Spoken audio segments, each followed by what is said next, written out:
Dear students, कल हमने शुरू किया था the great stone face part 1 और उसमें हमने थोड़ा सा पार्ट हमने पढ़ लिया था जिसमें हमने पढ़ा था एक महान पत्थर पर बने हुए विशाल चेहरे के बारे में जो कि प्रकृति की रचना थी।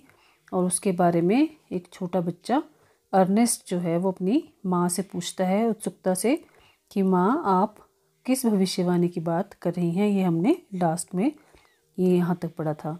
तो आज हम उससे आगे पढ़ेंगे। तो बच्चों आप भी पेज नंबर 125 अपनी बुक हनी ड्यू का खोलें और साथ साथ पढ़ें। तो चलिए शुरू करें। So his mother told him a story that her own mother had told her when she herself was younger than little Ernest. तो उसकी माँ ने कहानी बताना उसे कहानी सुनाई जो उनकी माँ ने तब सुनाई थी जब वो किशोर या छोटे अर्नेस्ट से भी छोटी थी, यानी कि वो अर्नेस्ट से भी उम्र में जब कम थी। तो उनकी माँ ने उन्हें ये कहानी सुनाई थी कि that at some future day, कि भविष्य में एक दिन a child should be born near here, यहीं कहीं आसपास एक बच्चा पैदा होगा, who was destined to become the greatest and noblest person of his time and whose face in manhood should bear an exact resemblance to the great stone face. और जो उस बच्चे का जो जन्म होगा वो अपने समय का सबसे महान और नेक व्यक्ति बनेगा और बड़ा होने पर इन मैनहुड मतलब जब वो बड़ा हो जाएगा, मैन एक आदमी बन जाएगा, तो उसकी जो शक्ल है वो उस ग्रेट स्टोन महान जो पत्थर पर बना हुआ चेहरा है उससे वो चेहरे उसकी शक्ल जो है वो मेल खाएगी। Many still had faith in this old prophecy, कई लोगों का अभी भी इस पुरानी बहुत पुरानी ये भविष्यवाणी है, अभी भी लोग उस पर विश्वास रखते हैं। But others took it to be nothing but idle talk, लेकिन अन्य लोग जो हैं इसे व्यर्थ की बात ही मानते थे। At all events the great man of the prophecy had not yet appeared, मतलब कुछ भी हो लेकिन भविष्यवाणी का जो महान पुरुष है वो अभी तक प्रकट नहीं हुआ था। O mother, cried Ernest, clapping his hands above his head. तो अर्नेस्ट ने सिर के ऊपर हाथ करके ताली बजाते हुए उत्सुकता से कहा, I do hope that I shall live to see him, कि मुझे पूरी आशा है माँ कि मैं उस चेहरे को देखने के लिए जीवित रहूँगा।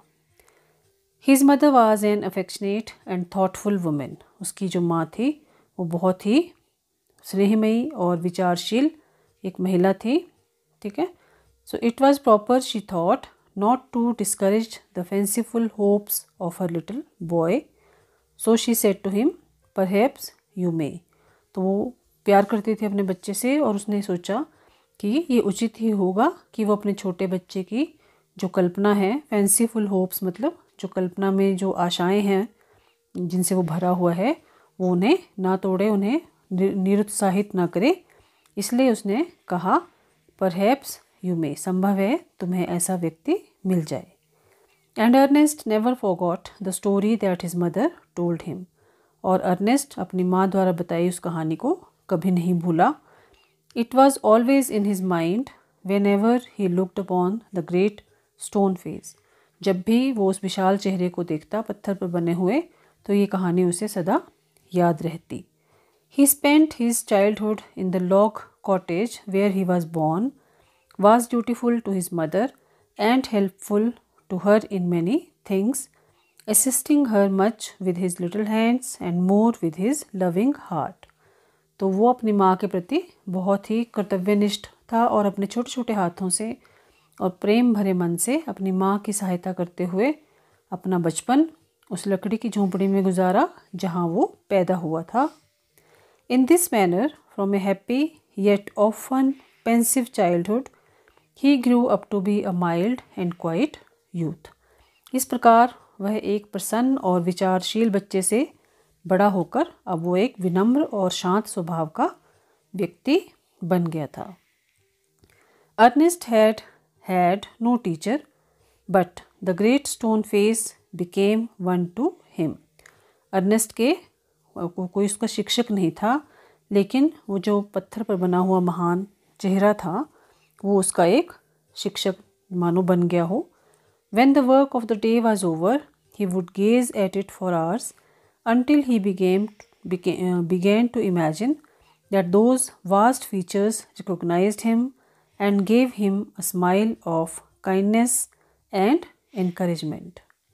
तो जब दिन भर के काम की समाप्ति पर वो घंटों तक उस चेहरे को निहारता रहता और जब तक वो ये महसूस नहीं कर लेता कि वो विशाल नयन नक्श उसे पहचानते हैं और उसकी ओर दयालुता से मुस्कुराते हुए उसे प्रोत्साहित करते हैं। एनकरेजमेंट होता है प्रोत्साहित करना, रिकॉग्नाइज्ड मीन्स पहचानना, फीचर्स मीन्स नयन नक्श और इमेजिन मीन्स कल्पना करना।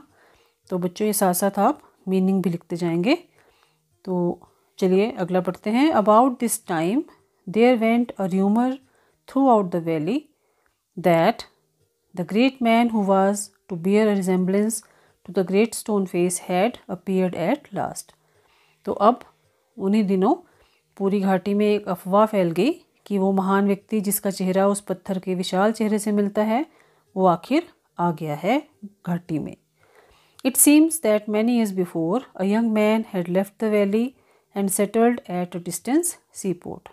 ऐसा लगता था कि बहुत साल पहले एक नौजवान जो घाटी छोड़कर दूर एक बंदरगाह में बस गया था वो वापस आया है। Gatherfold, which was his name, had set up as a shopkeeper and being sharp in business matters had become so very rich that it would have taken him 100 years only to count his wealth। Gathergold उसका नाम था और उसने अपने वहाँ पे दुकान स्थापित की थी और क्योंकि वो व्यवसाय में बहुत कुशाग्र बुद्धि था, बिजनेस मैटर्स में बहुत शार्प था, तो वो इतना अमीर हो गया था कि उसे अपना जो संपत्ति थी उसे गिनने में 100 साल से भी ज़्यादा लगता। 100 साल में भी वो अपना धन गिन नहीं सकता था, इतना धनी वो बन चुका था। In time he thought of his native valley and decided to go back there and end his days where he had been born।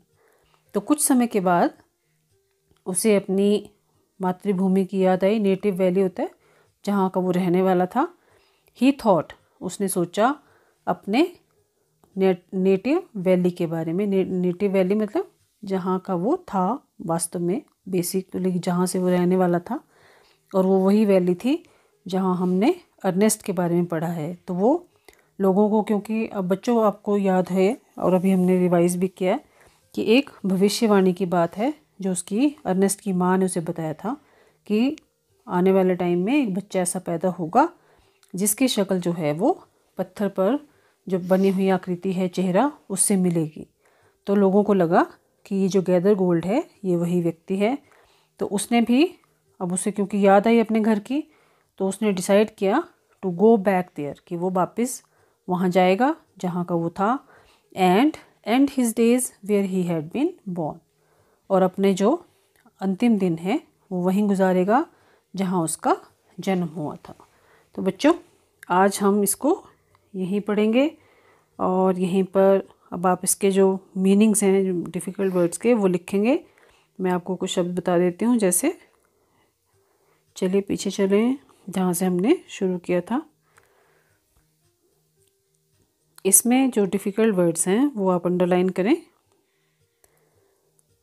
Younger, future day और destined, greatest, noblest, manhood, resemblance, prophecy, ये तो हमने कल भी किया था, appeared, affectionate, thoughtful, discourage, fanciful hopes and assisting, manner, pensive, recognised, features, kindness and encouragement. तो बच्चों इनके मीनिंग आप डिक्शनरी से ढूंढें या गूगल की हेल्प से ढूंढकर अपनी नोटबुक में लिखें, और अगला जो पार्ट है उसे भी आप पढ़ें ताकि कल जब हम इसको अगला पार्ट शुरू करेंगे तो आपको आसानी रहे। तो चलिए अब अपना ध्यान रखें। Bye bye, have a nice day.